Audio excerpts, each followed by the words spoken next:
আপনি অনেক গুনাহ করছেন, আপনি ফিরে আসেন, আপনি ক্ষমা চান, আল্লাহর কাছে মাফ চান, আল্লাহ পাক রব্বুল আলামিন আপনাদেরকে মাফ করে দিবেন।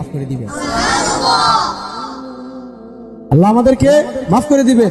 গুনাহ করতে করতে করতে করতে মানে আপনার অন্তরটা একবারে ময়লা হয়ে গেছে, তারপরে আপনি যদি বোঝেন, আপনি একবার দিলটা নরম করে আল্লাহ পাক রব্বুল আলামিনের কাছে ক্ষমা চান, আল্লাহ পাক রব্বুল আলামিন আপনাকে ক্ষমা করে দিবেন।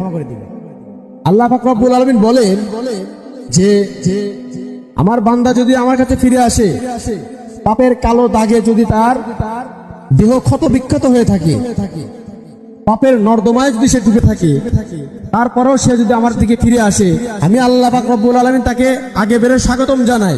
দুনিয়াতে যদি আমাদের কারোর সঙ্গে ভালো সম্পর্ক থাকে, সে যদি আমাদের বাসায় আসে, আমরা কি করি? দাঁড়াই না? দাঁড়ায় তাকে আগে যায় সালাম কালাম দিয়ে নিয়ে আসি না? স্বাগতম জানাই না? আমার বাসায় কেউ আসে, আমরা চেয়ার ছেড়ে দেই না?